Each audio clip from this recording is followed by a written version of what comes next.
विश्व के सभी मेरे साथियों को राजरत्न अम्बेडकर की ओर से जय भीम, नमो बुद्धाय। द बुद्धन इज धम्मा के 70वें भाग में एपिसोड 70 में आप सभी लोगों का स्वागत है। हम लोग द बुद्धन इज धम्मा के बुक 4 का अध्ययन कर रहे हैं। बुक 4 का टाइटल है रिलीजन एंड धम्म, धर्म और धम्म। और इस बुक 4 के फर्स्ट पार्ट का हम लोग अध्ययन कर रहे हैं। पार्ट 1 का भी टाइटल वही है जो बुक 4 का टाइटल है, धर्म और धम्म, रिलीजन एंड धम्म। और इस पार्ट 1 के चैप्टर 3 का हम लोग अध्ययन कर रहे हैं। चैप्टर 3 का टाइटल है the purpose of religion and the purpose of Dhamma, धर्म का उद्देश्य और धम्म का उद्देश्य। इस चैप्टर 3 की कल ही हम लोगों ने शुरुआत कर दी थी।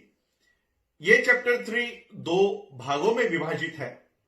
धर्म का उद्देश्य क्या है और धम्म का उद्देश्य क्या है, यह जानने के लिए डॉक्टर बाबा साहब अम्बेडकर जी ने तथागत बुद्ध के 2 संवादों को यहां पर प्रस्तुत किया हुआ है।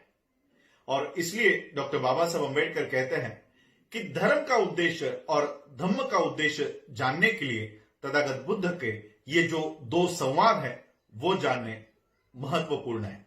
हम लोगों ने तथागत बुद्ध और सुनक्ते के बीच जो संवाद हुआ था वो कल के एपिसोड में हम लोगों ने देखा। और आज के भाग में हम लोग तथागत बुद्ध का और ब्राह्मण पोट पद्दा के बीच जो संवाद हुआ उस संवाद को आज हम जानने जा रहे हैं। तो चलिए आज के इस भाग की शुरुआत करते हैं। चैप्टर 3 के दूसरे पार्ट को हम शुरुआत करते हैं।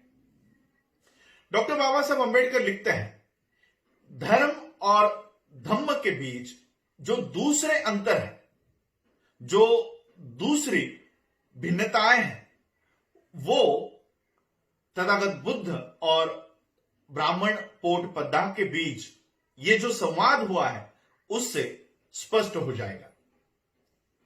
एक बार तथागत बुद्ध ये अनाथ पिंडक के जेतवन आराम में ठहरे हुए थे। उसी समय ब्राह्मण पोट पद्दा ये रानी मल्लिका के उद्यान में ठहरा हुआ था। ब्राह्मण पोट पद्दा ये तत्वज्ञान के ऊपर आम राय क्या है, आम मत क्या है, उसके लिए बहस करने के लिए वहां पर ठहरा हुआ था। ब्राह्मण पोट पद्दा ये अपने साथ उसके 300 अनुयायियों के साथ वहां पर ठहरे हुए थे और तथागत बुद्ध को इन्होंने धर्मशास्त्र के ऊपर, फिलॉसफी के ऊपर, तत्वज्ञान के ऊपर बहस करने के लिए आमंत्रित किया। तथागत बुद्ध से ब्राह्मण पोट पद्दा ने पूछा कि हे तथागत, अगर ऐसा ही है तो कम से कम इतना तो बता दीजिए कि क्या ये सृष्टि, क्या ये विश्व अनंत है, सनातन है, कभी खत्म ही नहीं होगा? क्या ये मत सच है? क्या ये मत ऐसे ही है और बाकी के सारे मत ये मूर्खतापूर्ण है? तथागत बुद्ध ने ब्राह्मण पोट पद्दा को जवाब दिया। तथागत बुद्ध ने कहा कि हे पोट पद्दा, ये ऐसा विषय है, ये ऐसा मामला है जिस पर मैंने कभी अपना मत व्यक्त ही नहीं किया है। मैंने अपनी कभी कोई राय इन विषयों पर दी ही नहीं है। तो ब्राह्मण पोट पद्दा ने और कई सारे सवाल तथागत बुद्ध से पूछे। उसके बाद पोट पद्दा ने तथागत बुद्ध से कहा कि हे तथागत, क्या ये विश्व, क्या ये सृष्टि शाश्वत नहीं है, सनातन नहीं है? क्या ये सृष्टि ससीम, जिसकी कोई सीमा होती है? क्या ये सृष्टि, क्या ये विश्व ससीम है? क्या ये सृष्टि, क्या ये विश्व असीम, जिसकी कोई मर्यादा नहीं है, जिसकी कोई सीमा नहीं है? क्या ये सृष्टि, ये पृथ्वी असीम है, अनंत है? क्या आत्मा और शरीर एक ही है? क्या आत्मा और शरीर अलग अलग है? क्या जिसने सत्य को प्राप्त किया है, क्या वो मरने के बाद भी जिंदा रहता है? क्या वो मरने के बाद जिंदा नहीं रहता? क्या वो जीवित भी रहता है और जीवित नहीं भी रहता? क्या वो जीवित नहीं भी रहता और मृत भी नहीं रहता? क्या वो दोनों जीवित रहता है और जीवित नहीं भी रहता? ऐसे कई सारे सवाल ब्राह्मण पोटपद्दा ने तथागत बुद्ध से पूछे और हर सवालों के लिए तथागत बुद्ध ने एक ही जवाब दिया।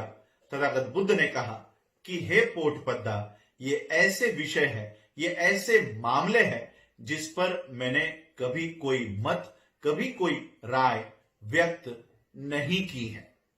और फिर पोटपद्दा ने तथागत बुद्ध से पूछा कि हे तथागत, लेकिन आपने इस विषय पर, इन मामलों के ऊपर, इन सब्जेक्ट्स पर आपने अपने मत, अपने राय व्यक्त क्यों नहीं की है?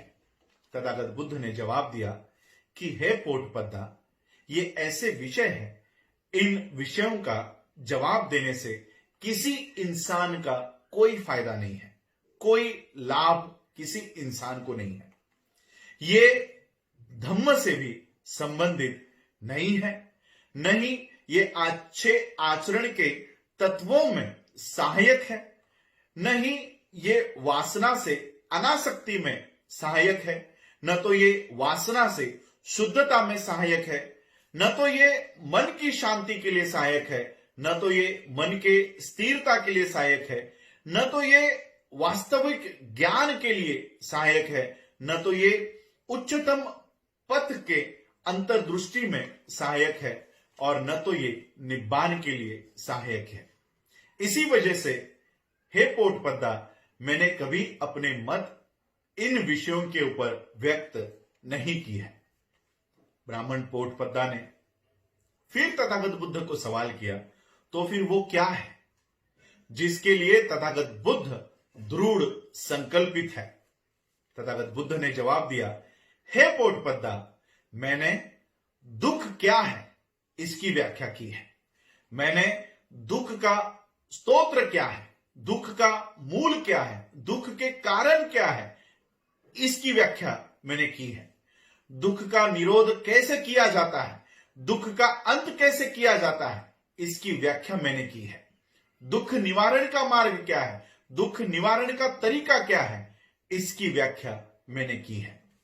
पोटपद्दा ने पूछा, और फिर तथागत बुद्ध ने इन विषयों पर व्याख्या क्यों की है? तथागत बुद्ध ने कहा कि हे पोटपद्दा, क्योंकि इन विषयों से लोगों का लाभ है, लोगों का फायदा है। अच्छे आचरण से, अच्छे आचरण में ये सहायक है, ये धम्म से संबंधित है, ये काम भोगों में अनासक्ति और काम भोगों से शुद्धता में ये सहायक है, ये मन के शांति के लिए, मन के स्थिरता के लिए ये सहायक है, उच्चतम पथ के अंतर्दृष्टि में ये सहायक है, वास्तविक ज्ञान, सच्ची प्रज्ञा के लिए ये सहायक है, और इसी निब्बान के लिए, निब्बान प्राप्त करने के लिए ये सहायक है। इसीलिए है पोटपद्दा, मैंने इस विषयों के ऊपर व्याख्या की है, अपना मत इन विषयों के ऊपर व्यक्त किया है। इस संवाद से तथागत बुद्ध और ब्राह्मण पोटपद्दा के बीच ये जो संवाद हुआ, इस संवाद से ये स्पष्ट हो जाता है कि धर्म का विषय क्या है, धर्म के मामले क्या है, और धम्म का विषय क्या नहीं है, धम्म के मामले क्या नहीं है। धम्म में और धर्म में जमीन आसमान का अंतर है, जमीन आसमान का फर्क है। डॉक्टर बाबा साहब अंबेडकर इस चैप्टर की आखिरी लाइन जो लिखते हैं वो अत्यंत महत्वपूर्ण है। डॉक्टर बाबा साहब अंबेडकर लिखते हैं, धर्म का उद्देश्य है विश्व के उत्पत्ति के बारे में समझना, वहीं पर धम्म का उद्देश्य है विश्व की पुनर्रचना करना। धर्म का उद्देश्य है यह सृष्टि कैसे निर्माण हुई है उसके बारे में जानकारी हासिल करना, और धम्म का उद्देश्य है इस विश्व को, इस सृष्टि को रहने लायक एक अच्छी जगह बनाना धम्म का उद्देश्य है। विश्व का पुनर्निर्माण करना, reconstruction of world is the purpose of Dhamma. विश्व का पुनर्निर्माण करना, यही है धम्म का उद्देश्य और धर्म का उद्देश्य। The purpose of religion and the purpose of Dhamma. इन दो संवादों से हमें स्पष्ट हो जाता है कि धर्म का क्या उद्देश्य होता है और धम्म का क्या उद्देश्य है। आज आप लोगों ने मुझे सुना, उसके लिए आप सभी लोगों का आभार, धन्यवाद। जय भीम, जय भारत, जय बुद्ध।